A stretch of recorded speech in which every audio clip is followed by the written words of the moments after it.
क्या हो अगर मिस्र के पिरामिड्स को इंसानों ने नहीं बल्कि दूसरी दुनिया के लोगों ने बनाया हो, और जिन मिस्र के पिरामिड्स को हम मिस्र की सभ्यता या मकबरा समझते हैं वो एलियंस का स्पेस जर्नी शुरू होती है 800 बीसी से, यानी कि हमारे वक्त से पूरे 3000 साल पहले, जब इंसान धरती पर आदिवासियों की तरह रहा करते थे।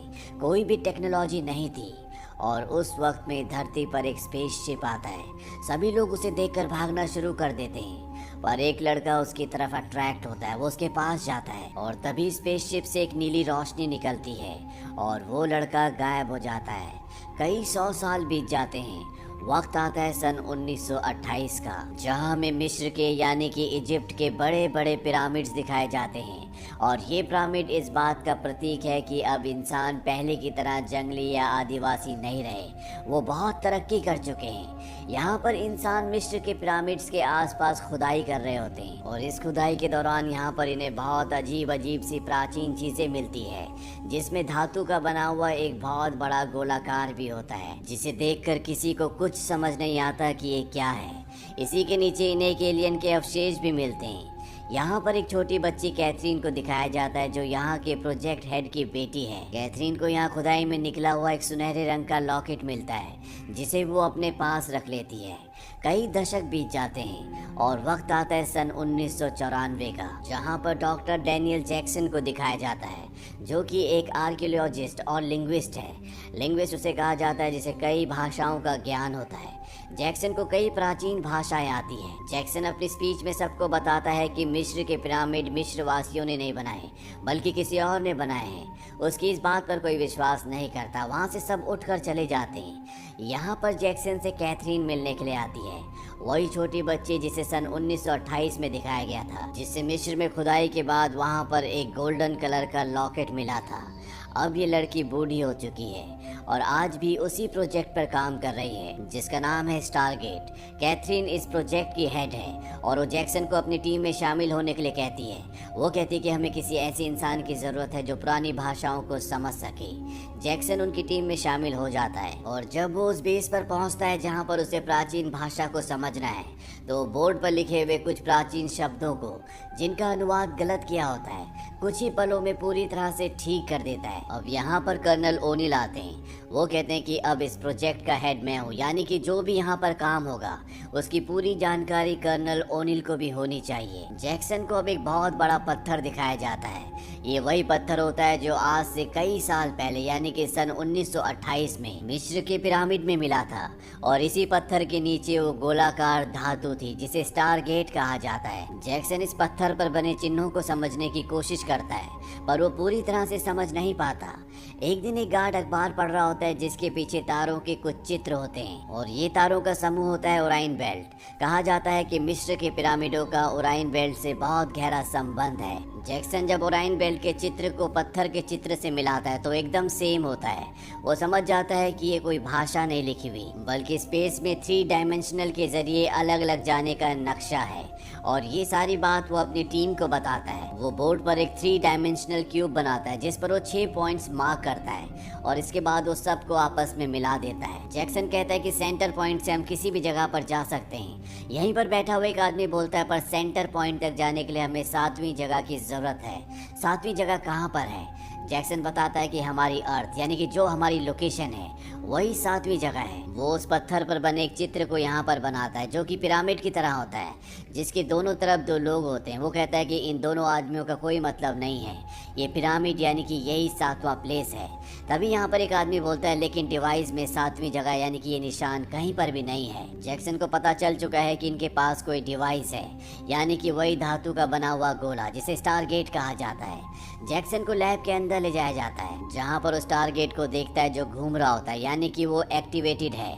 और जैक्सन अब 7वां निशान जो कि पिरामिड का होता है उस पर देख लेता है, यानी कि वो हमारी धरती का निशान है। और अब जैक्सन ने जिस ऑर्डर में इन 7 निशान को प्लेस किया होता है, एक एक करके उन निशानों को स्टार गेट पर लॉक किया जाता है और जैसे ही वो 7वां निशान लॉक करते हैं तो स्टारगेट के अंदर एक वर्म होल एक्टिवेट हो जाता है। ये देखकर ये सभी खुश होते हैं। इसके बाद ये वर्म होल के अंदर एक ट्रैकर डिवाइस डालते हैं ताकि इन्हें पता चल सके कि अगर ये इसके अंदर एंटर करेंगे तो ये कहाँ पहुँचेंगे। और जल्दी उस ट्रैकर डिवाइस से इन्हें पता चल जाता है कि वो एक दूसरी गैलेक्सी में पहुँच चुका है। वो एक ऐसी जगह पर है जो धरती की तरह है, और जिस तरह से इनका डिवाइस स्टारगेट के जरिए उस दूसरी दुनिया में पहुंचा है, एक ऐसा ही स्टारगेट वहां पर भी है, पर उस पर जो भाषा लिखी है वो पूरी तरह से अलग है। और यही सबसे बड़ी प्रॉब्लम है, क्योंकि अगर ये उस तरफ जाते हैं तो वापस आने के लिए इन्हें जो कोऑर्डिनेट्स की ज़रूरत होगी, यानी कि सही क्रम में जो निशान लगाने की ज़रूरत होगी, ये उसे नहीं लगा पाएंगे और हमेशा के लिए उस दुनिया में पहुंच जाएंगे। पर जैक्सन सबको विश्वास दिलाता है कि वो दोबारा से ऐसा कर सकता है। इसीलिए कर्नल ओनिल जैक्सन और इनकी एक पूरी टीम उस टारगेट से दूसरी दुनिया में जाने की तैयारी करती है। और जब जैक्सन अपना सामान बांध रहा होता है तो उसके पास कैथरीन आती है। वो उसे वही लॉकेट देती है जो सन 1928 में उसके पिता को खुदाई के दौरान मिला था। और अब ये पूरी की पूरी टीम स्टारगेट के अंदर एंटर कर जाती है और कुछ ही देर बाद ये एक दूसरी दुनिया में होते हैं। वहाँ पर भी एक ऐसा ही स्टारगेट होता है। ये एक पूरी तरह से अंधेरी जगह होती है और जब ये बाहर आते हैं तो देखते हैं कि ये एक पिरामिड है, बिल्कुल वैसे ही जैसे मिस्र में पाए जाते हैं। कुछ देर बाद अब ये सब वापस जाना चाहते हैं और जैक्सन इन सबको बताता है कि जिस तरह से हमारी दुनिया में खुदाई के दौरान निकला हुआ एक पत्थर जिसे टैबलेट भी कहा जाता है, उस पर जो निशानों का सीक्वेंस मिला था, जो यहाँ आने का एक रास्ता था, ऐसा पत्थर, ऐसा टैबलेट मुझे यहाँ पर कहीं नहीं मिला। और अगर हमें वापस जाना है तो हमें उस टैबलेट को ढूंढना होगा। यानी कि ये निशान सही ऑर्डर में दबाने से आप दूसरी दुनिया के स्टारगेट तक पहुंच जाओगे। अब ये सब के सब यहाँ पर फंस चुके हैं, इसीलिए सब के सब जैक्सन से नाराज हैं। एक आर्मी ऑफिसर उसका बैग उठाकर फेंक देता है और जैक्सन जब उस तरफ जाता है तो वो देखता है कि वहाँ पर किसी के पैरों के निशान हैं। वो निशानों का पीछा करता है और उसे सामने एक अजीब सा जानवर दिखता है और जब वो उसके पास जाता है तो देखता है कि उसे रस्सियों से बांधा हुआ है, यानी कि ये एक पालतू जानवर है। तभी यहाँ पर बाकी आर्मी ऑफिसर्स भी आ जाते हैं। जैक्सन उन्हें बताता है कि ये एक पालतू जानवर है और वो उसकी गर्दन पर 3 बार थपथपाता है। दरअसल ये साइन होता है आगे चलने का और वो जानवर भागना शुरू कर देता है। जैक्सन का पैर उसी जानवर से बंधी हुई एक रस्सी में फंस जाता है और वो घिसटता हुआ बहुत आगे तक जाता है। कुछ देर बाद जब बाकी आर्मी ऑफिसर्स वहाँ पर आ जाते हैं तो ये सब के सब देखते हैं कि यहाँ पर इन्हीं के जैसे कई सारे लोग हैं जो पूरी तरह से असभ्य हैं। जिस तरह धरती पर 3000 साल पहले इंसान हुआ करते थे, ये सब उनके सामने जाते हैं। और जब इनमें से एक आदमी जैक्सन के गले में वो लॉकेट देखता है जो उसे कैथरीन ने दिया था, जो सन 1928 में खुदाई में निकला था, तो सब के सब इनके आगे झुक जाते हैं। अब इनका सरदार भी यहाँ पर आता है और इन सब को उस जगह इनवाइट करता है जहाँ पर ये सब रहते हैं। जब ये सब वहाँ पहुँच जाते हैं तो ये देखते हैं कि वहाँ पर एक बहुत बड़ा गोलाकार मेटल है जिस पर ठीक वैसे ही निशान है जिस तरह से जैक्सन के गले में लॉकेट पर है। दरअसल ये इनके सन गॉड का निशान होता है और इन सब लोगों को ये लगता है कि जैक्सन और उसके साथियों को इनके सन गॉड ने यहाँ पर भेजा है, इसीलिए उनके आगे झुक गए थे। और अब रात को यहाँ के सभी लोग इकट्ठे होते हैं जहाँ पर जैक्सन को अजीब तरीके से तैयार किया जाता है, यानी कि ये एक तरह का रिचुअल होता है। उसके बाद उसे कमरे में भेज दिया जाता है और यहाँ का जो सरदार होता है उसकी बेटी उसके कमरे में आती है। वो अपने कपड़े उतार रही होती है लेकिन जैक्सन उसे मना कर देता है। वो कहता है कि तुम्हें ऐसा करने की जरूरत नहीं है। इसके बाद जैक्सन रेत पर पिरामिड का चित्र बनाकर उसे बताने की कोशिश करता है कि वो कहाँ से किस दुनिया से आया है, पर वो उसे अच्छे से समझा नहीं पाता। पर अगले पल वो लड़की भी उसी तरह का एक चित्र बनाती है, साथ ही ऊपर वो सन भी बनाती है। जैक्सन उससे इशारे से पूछता है कि तुमने इस जगह को कहाँ पर देखा है, क्योंकि ये वही कोऑर्डिनेट्स, वही चित्र हैं जिन्हें सही ऑर्डर में सेट करने पर ये अपनी दुनिया के स्टारगेट तक पहुँच जाएंगे। अब कबीले के सरदार की लड़की जैक्सन को उस जगह तक ले जाती है। तभी वहाँ पर उसके बाकी साथी भी आ जाते हैं। जैक्सन यहाँ पर दीवारों पे लिखी हुई भाषा को समझ जाता है और वो अपने साथियों को बताता है कि आज से हजारों साल पहले एक मरती हुई दुनिया का एलियन अपनी दुनिया से भाग गया। वो अपनी जिंदगी को बढ़ाना चाहता था। वो एक ग्रह से दूसरे ग्रह पर गया और इसके बाद वो अर्थ पर पहुंचा, जहां पर उसने इंसानों को देखा जो उसके स्पेसशिप को देखकर भाग रहे थे। पर उन्हीं इंसानों में से एक बहादुर इंसान उसके स्पेसशिप के पास आया, जिसकी बॉडी के अंदर उसने अपनी सोच को, अपने आप को ट्रांसफॉर्म कर लिया। यानी कि वो एलियन एक इंसानी रूप ले चुका था था। इसके बाद उस एलियन ने अपने आप को धरती पर इंसानों का राजा घोषित कर दिया, उनसे बड़े बड़े पिरामिड्स बनवाए। साथ ही साथ जिस टारगेट से हम यहाँ पर आए, इस दुनिया में आए, वो पृथ्वी से कई इंसानों को यहाँ पर लाया ताकि वो माइनिंग करवा सके, जो यहाँ से एक खास तरह का मिनरल निकालते हैं जो उसकी टेक्नोलॉजी का सबसे बड़ा सोर्स है। यानी कि इस दुनिया में जो लोग रहते हैं वो पृथ्वी के हैं और जो भाषा ये बोलते हैं वो हजारों साल पुरानी इजिप्ट की भाषा है। जैक्सन यहाँ पर सबको ये भी बताता है कि जैसे जैसे धरती पर इंसान विकसित हुए, उन्होंने एलियन के, जिसका नाम रा था, जो कि इंसानी रूप में था, उसके खिलाफ विद्रोह कर दिया और स्टारगेट को हमेशा के लिए दफना दिया। अब इन्हें यहाँ पर वो कैप्सूल, वो पत्थर भी मिल जाता है जिस पर वो सारे निशान है, जिन निशानों के जरिए ये अपनी दुनिया के स्टारगेट तक पहुँच सकते हैं। पर इसमें जो 7वां साइन होता है वो टूटा हुआ होता है और उसके बिना ये वहाँ नहीं पहुँच सकते। वहीं दूसरी तरफ पिरामिड में दिखाया जाता है जिसके ऊपर एक बहुत बड़ा स्पेसशिप आता है जो हूबहू पिरामिड की तरह होता है, पर आकार में वो उससे भी बड़ा होता है। वो ठीक पिरामिड के ऊपर लैंड कर जाता है। यानी कि ये जो पिरामिड है ये स्पेसशिप के लैंड करने की जगह है। स्पेसशिप से एलियंस निकलते हैं और अंदर जो जैक्सन और ओनिल के कुछ साथी होते हैं वो उनमें से 2 को मार देते हैं और 2 को बंदी बना लेते हैं। वहीं अब जैक्सन और कर्नल ओनिल अपने 2 साथियों के साथ पिरामिड की तरफ निकल पड़ते हैं। साथ ही कबीले के सरदार की बेटी सावरी, जिसे जैक्सन को ऑफर किया गया था, वो भी अपने कुछ साथियों के साथ इनका पीछा कर रही होती है। अब जब ये चारों के चारों पिरामिड के पास पहुंचते हैं तो ये देखते हैं कि पिरामिड के ऊपर कुछ बहुत बड़ी चीज आकर लैंड कर गई है। ये देखकर ये हैरान होते हैं, सब के सब अंदर आते हैं। अंदर इन पर कुछ अजीब से चेहरे वाली आकृतियां हमला कर देती है। जैक्सन और कर्नल ओनिल नीचे पहुंच जाते हैं जहां पर इनका स्टारगेट होता है। वहां पर ओनिल कुछ ढूंढ रहे होते हैं लेकिन उन्हें वो चीज़ नहीं मिलती। जैक्सन उनसे पूछता भी है कि तुम क्या ढूंढ रहे हो, पर वो उसे नहीं बताते। और तभी यहाँ पर कुछ एलियंस आते हैं और इन दोनों को पकड़कर एक दूसरी जगह ले जाते हैं जहाँ पर एक और एलियन आता है जिसको देखकर साफ पता चलता है कि ये इन सब का लीडर है। ये होता है रा, जिसे इस दुनिया के लोग भगवान मानते हैं। रा अपनी जगह पर बैठ जाता है और उसके चेहरे पर जो नकाब होता है वो उस नकाब को हटाता है और ये वही लड़का होता है जो आज से 3000 साल पहले यानी 800 BC में धरती पर उस एलियन शिप के पास गया था जो धरती पर आया था। और उस स्पेसशिप में जो लड़का था उसने उस एलियन की बॉडी पर अपना कब्जा कर लिया था और आज भी ये उतना ही जवान होता है जितना 3000 साल पहले था। और ये इस दुनिया का ईश्वर है जिसे यहाँ के लोग रा के नाम से जानते हैं। और इसके पास सिर्फ इंसानी शरीर है, ये आत्मा से, दिमाग से, कहीं से भी इंसान नहीं है, ये एक एलियन है। अब यहाँ पे रा के जो लोग होते हैं वो उस बॉम्ब को भी लाते हैं जिसे कर्नल ओनिल यहाँ पर ब्लास्ट करना चाहता था। दरअसल रा को ये बात पता चल गई थी और उसने इस बॉम्ब पर अब अपना कब्जा कर लिया। कर्नल ओनिल अपने साथ खड़े गार्ड का जो हथियार होता है वो छीनता है और वो रा पर हमला भी करता है, लेकिन तभी यहाँ पर बहुत सारे बच्चे होते हैं, वो सब के सब रा के सामने आ जाते हैं। ये बच्चे हमेशा रा के साथ ही रहते हैं, इस वजह से कर्नल ओनिल उन पर हमला नहीं कर पाता। पर रा के गार्ड मौका देखकर कर्नल ओनिल पर हमला करते हैं। जैक्सन उनके आगे आ जाता है जिससे उसकी मृत्यु हो जाती है। इसके बाद रा के गार्ड कर्नल ओनिल को भी मारना चाहते हैं, पर तभी रा वहां पर आकर उसे रोक लेता है और इन्हीं के बचे हुए साथियों के साथ बंदी गृह में डाल देता है। राह अब इंसानों से गुस्सा हो चुका है, इसीलिए उसके पिरामिड से कुछ फ्लाइंग ऑब्जेक्ट्स निकलते हैं और जो इंसानों की बस्ती होती है वहां पर हमला करते हैं, जिससे कई इंसानों की जान चली जाती है। यहाँ पर इंसानों का जो सरदार होता है उसे लगता है कि उनके जो देवता, जो ईश्वर रा है, वो उनसे नाराज हो गए, इसीलिए वो ऐसा कर रहे हैं। वहीं पिरामिड के अंदर दिखाया जाता है कि जैक्सन एक बॉक्स के अंदर से निकलता है। दरअसल ये एक ऐसा बॉक्स है जिसके अंदर इंसान को डालने से उसके सेल्स दोबारा से जनरेट हो जाते हैं, यानी कि इंसान को जिंदा किया जा सकता है और इसी टेक्नोलॉजी का इस्तेमाल करके उसका शरीर हमेशा जवान रहता है।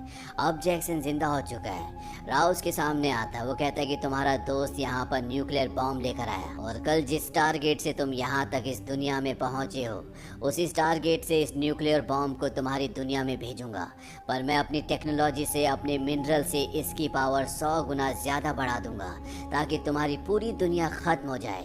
जैक्सन पूछता है कि तुम ऐसा क्यों करना चाहते हो। राह कहता है कि मैंने उस दुनिया को बनाया है, मेरी वजह से तुम्हारी दुनिया विकसित हुई थी और अब मैं ही उसे खत्म करूंगा। कल पिरामिड के पास मैंने अपने सभी वर्कर्स को बुलाया है, इससे पहले कि वो मेरे ऊपर कोई सवाल करें।